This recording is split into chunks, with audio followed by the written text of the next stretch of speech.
You're tuning into Black and White Sports on YouTube. The no-holds-barred truth on sports. The main event starts now. All right, guys, I never thought I would actually be making a video on something like this where the NFL headquarters in New York was actually targeted by gunmen. Now, apparently this guy actually worked for the NFL. However, he actually missed the floor of the offices of the NFL and started shooting and killing other people, folks. 4 people have been killed, and the suspect took his own life. Now, we know he was actually targeting the NFL because he left a note. And he said something along the nature of, you can't go against the NFL. He said that he had CTE. Now, this guy never actually played in the NFL whatsoever. But folks, this is a terrifying situation, guys. Absolutely terrifying. 4 people dead. And the NFL was actually targeted by someone. I can't think of a time when a sports league was actually targeted by a gunman. There's actually video of this guy walking around with a gun headed towards the NFL offices. Now, he got into the right building, but he went to the wrong floor. I mean, this is absolutely horrifying, guys. So let's go ahead and get into this. Right over here on Outkick, Manhattan shooter carried note with grievance against NFL, may have been targeting league office. I don't think there's any doubt about it, guys, that he was actually targeting the NFL offices in Manhattan.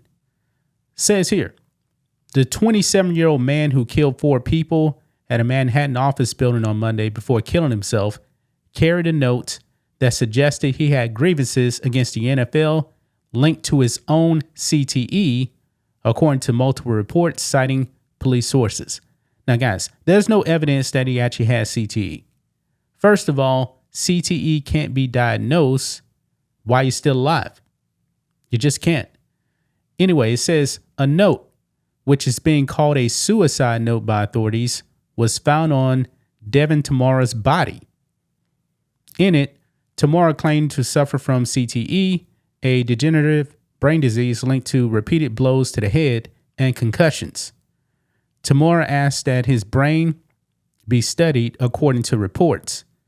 But this goes further because the note seemed to include a direct grievance against the NFL. Quote, "You can't go against the NFL. They'll squash you," the note read, according to numerous reports. Tamura never played in the NFL, although there's evidence he played high school football. And actually, guys, we know he played high school football here because there is a clip right here of him after a game. This is like 9 years ago, I believe, talking about a victory. Listen in. Standout running back Shane Tamura from the Granada Hills football team. Big 35-31 victory against Kennedy tonight. The battle for Granada Hills. Shane, just talk about you guys getting that win tonight. How'd you guys come through? We definitely had to stay disciplined. We were down 10-0. We definitely had to stay disciplined. Our coach kept saying, don't hold your heads down, don't hold your heads down. We just had to stay disciplined and come together as a team. Shane, a couple of touchdowns for you, including a huge one late in the game there in the fourth quarter with under 4 minutes to go. That put you guys up 35-24, sort of sealed the game there for you guys, gave you guys a nice cushion. Take us through that play right there, jailbreak screen right there. Then you broke free about the 50-yard line and then took it to the house. Well, our coach basically asked me, he was like, Shane, is the T-screen open? Is the T-screen open? I was like, yeah, it's definitely open. So we just threw the pass to me, Ernie threw the pass to me, and one thing led to another, and I scored. Shane, talk about, you mentioned you guys were down 10-0, early hole. Things could have got out of control possibly. How did you guys pick yourself up off the floor after that early 10-0 deficit? Definitely had to stay disciplined.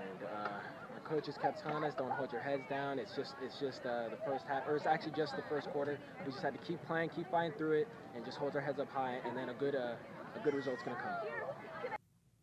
Yeah.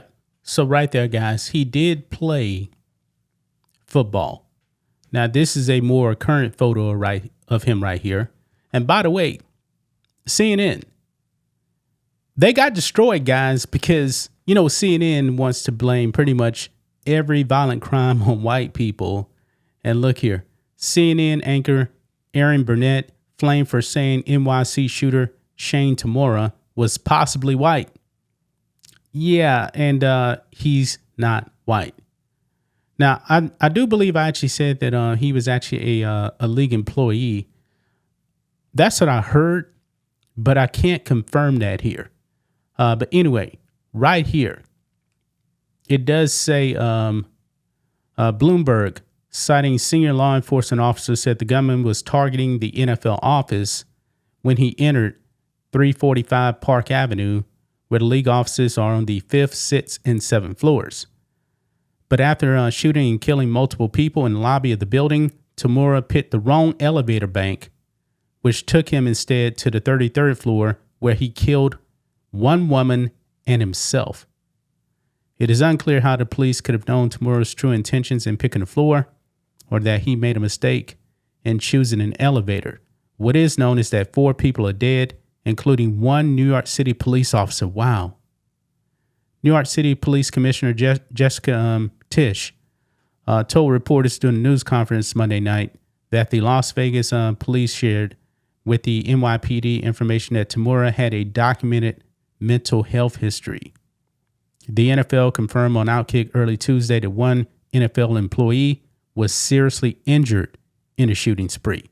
So he didn't actually get to the floor of the NFL, but still an NFL employee got injured. So maybe this guy wasn't actually an NFL employee. Now, it does say here that NFL employees are staying home today on Tuesday. But the NFL did put out a statement right here. It says NFL employees, as has been widely reported, gunmen committed an unspeakable act of violence in our building at 345 Park Avenue. One of our employees was seriously injured in this attack. He is currently in the hospital in stable condition. NFL staff are at the hospital, and we are supporting his family. We believe that all of our employees are otherwise safe and accounted for, and the building is nearly being cleared.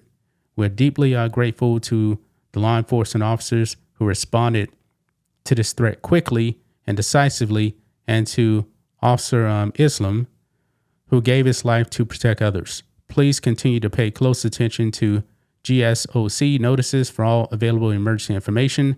These communications allow us to ensure that you are safe. As you know, there are significant resources available to all employees, including grief counselors.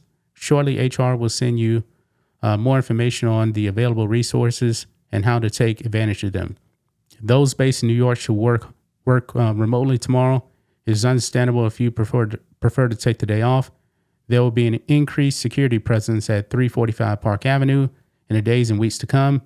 Every one of you is a valued member of the NFL family. We will get through this together. Roger, as in Roger Goodell. Man, absolutely terrible, guys. So I don't think this guy was probably an NFL employee as what was reported earlier. Okay, I'm just not putting that together, but I believe that's what actually was said, man. But absolutely horrific, man, that a man would actually open fire on innocent people because he had a bone to pick with the NFL, which he never played in. Wow. Rest in peace, man, to all the victims. But that's just my thoughts on this. What do you guys think of this? Black and white sports fans, let us know what you think about all this in the comments. Make sure to subscribe to the channel, and we'll catch you next time. Thanks for watching the show. Be sure to like, comment, and subscribe. Be sure to tune in next time on Black and White Sports.